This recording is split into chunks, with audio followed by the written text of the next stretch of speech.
So St. Peter's very first rector was a hardworking missionary. He was sent to the young city of Albany by the Society for the Propagation of the Gospel in England. So Thomas Barclay was the younger son of a Scottish noble house, and he had a brogue that was so thick that sometimes his parishioners complained that they couldn't even understand him.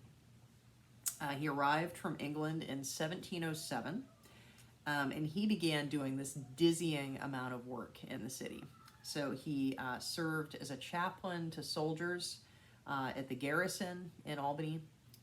He was appointed a missionary by the Society for the Propagation of the Gospel, as I said, and he befriended several of the chiefs of the Mohawk Nation. And he also spoke Dutch, and so he began to evangelize some of the Dutch settlers. He particularly worked with their children. Also, he oversaw the building of the first St. Peter's building in 1715. So Barclay was all over the place. And in the middle of all of this work of sharing the story of Jesus, he really endured some personal hardships. And so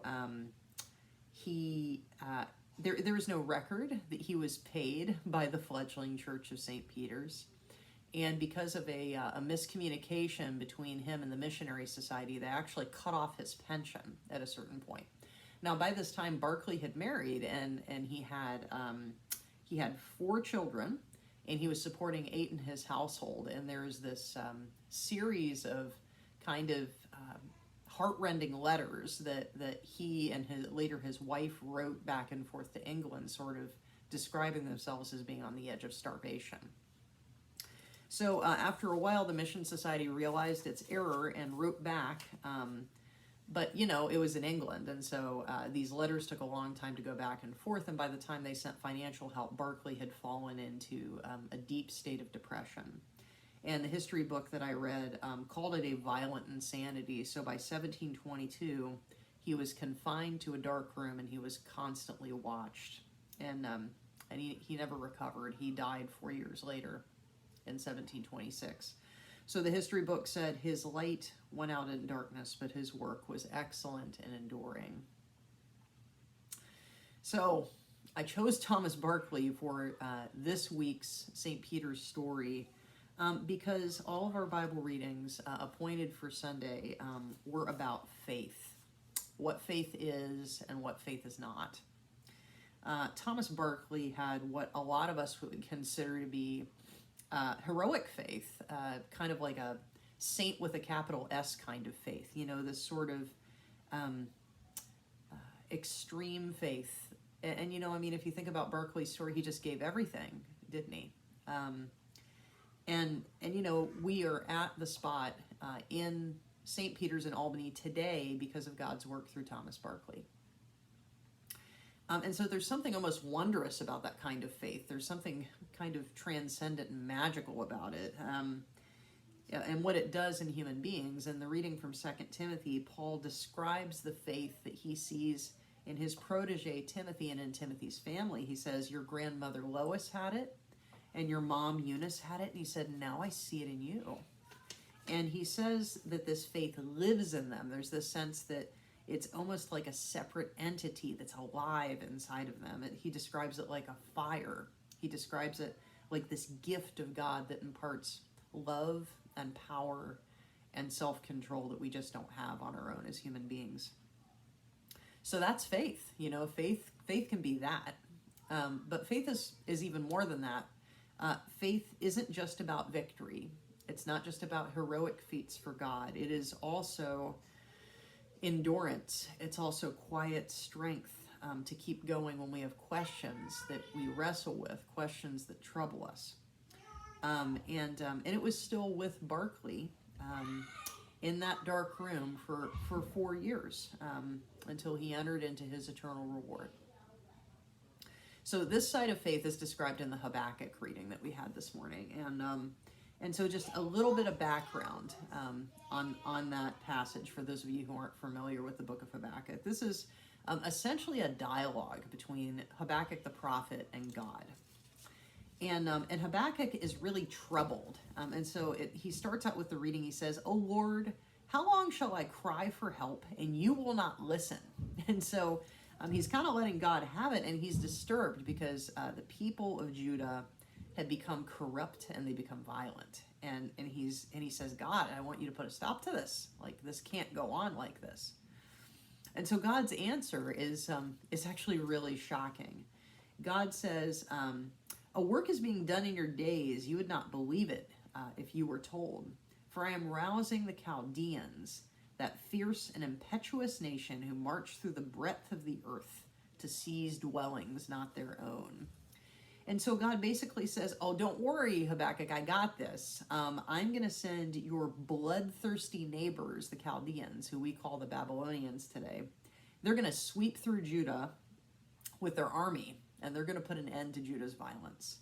And so Habakkuk basically says, what kind of a plan is that? And he is understandably disturbed, and he says, why do you look on the treacherous and are silent when the wicked swallow those more righteous than they? So he pushes back and he says, they're even worse than we are. How can you include them in your plan to put a stop to what's going on in Judah? And God's answer is essentially this: trust me. God says, I am working out a greater plan in the end than you can understand. He says, but in the end, everything is going to be made right. And so he basically says, Habakkuk, there are two ways to live. You choose one of these ways. The first way is you navigate life the best you can on your own. And so but God calls this the way of the proud. He says that's the way of the Chaldeans, actually, the Babylonians, who trust in their own might as their God, the passage says. Or you can trust in the Lord, and that the Lord's plan is good. So you can trust in the God of the universe to work things out in the end for good. And so the end of the reading from Habakkuk today says, the righteous live by their faith. So, you know, if we're following the way of the proud and we're looking at the story of Thomas Barclay, you know, if people from the world are looking at him, they're just going to shake their heads and say, well, that was a pathetic failure at the end. You know, he just fell apart. That was it. Oh, well, you know, sad ending. And I mean, obviously there's a sadness in what Barclay suffered, but as people who see him through the eyes of faith, we can see the legacy God built through him.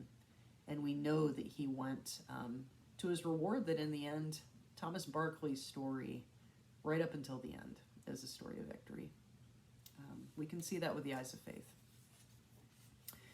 And Jesus reminds his disciples in the gospel reading that you know that we're not the master in all of this. And so, you know, you have this gospel reading that describes us as servants, and Jesus essentially says part of your job in living a life of faith is to just do your job. You know, we have this description of Jesus says, you know, if you're a servant, right? Like if you're a servant working in the field, you go out and you do your work, and then you come in and then you got to make dinner for your master, and then finally you can have dinner. He's like, you know, you're not going to sit there and have your master serve you. And so Jesus essentially says part of our job, if we're people of faith, is to just do our job, is to plow and tend the sheep and to cook dinner and wash the dishes and change diapers and babysit our grandkids. It's just to do life. And our temptation is to be the master. Our temptation is to sit there and demand to be served, to sit in God's place. But Jesus says, you don't really want that. You don't really want to try to be God.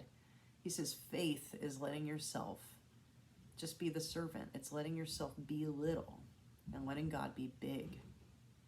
Because what does he say when the disciples say, Lord, increase our faith? We can't handle this. He says, no, you don't need much. You need the faith the size of a mustard seed. It's like a little grain, right? Mustard seeds are tiny. And so the scriptures call us today to have enough faith to just be small and to trust God to be the master, that we don't have to do that.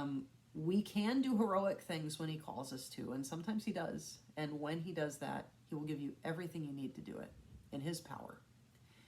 But the rest of the time, the life of faith, a lot of the time, looks like taking out the trash and letting him save the world.